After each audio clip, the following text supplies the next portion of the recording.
आप देखिए यहाँ पे क्वेश्चन नंबर 1 है एवरीबॉडी।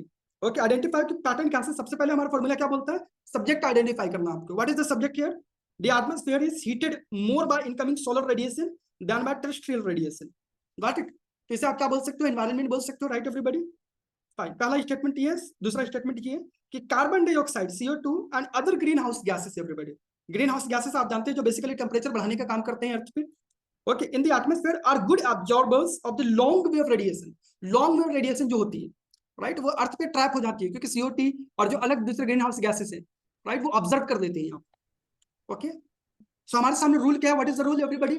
रूल इज कि यहाँ पे 2 स्टेटमेंट वाले क्वेश्चन है, तो चांसेस क्या है कि either of them is going to correct, either of them, इन दोनों में से कोई एक करेक्ट होगा।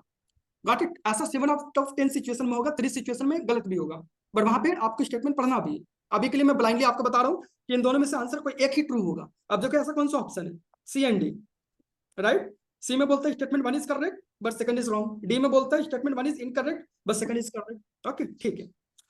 नाउ एवरीबॉडी, अब बेसिक पर आ जाओ।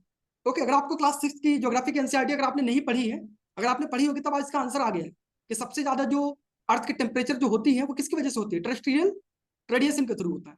Got it.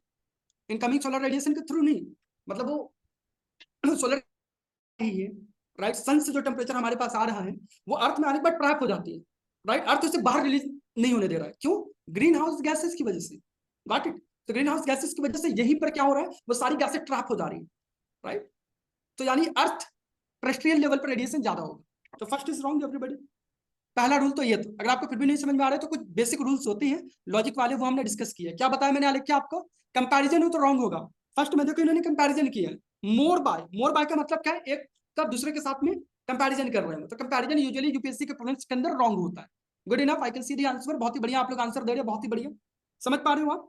सो यहाँ पे जब भी कंपैरिजन किया जाए तो वो गलत हो जाएगा। तो इन दोनों में से कोई एक को ट्रू होना है, क्योंकि बोथ रॉन्ग का ऑप्शन है ही नहीं। आप देखो ABCD चारों देखो, आप कहीं पे आपको बोथ रॉन्ग दिख रहा है क्या, ऐसे क्वेश्चन में नहीं मिलेगा आपको। स्टेटमेंट 1 एंड 2 वाले में बोथ रॉन्ग होता ही नहीं है। ओके, तो इसका मतलब क्या, अगर एक गलत है तो दूसरा अपने आप सही हो गया। D is the right answer.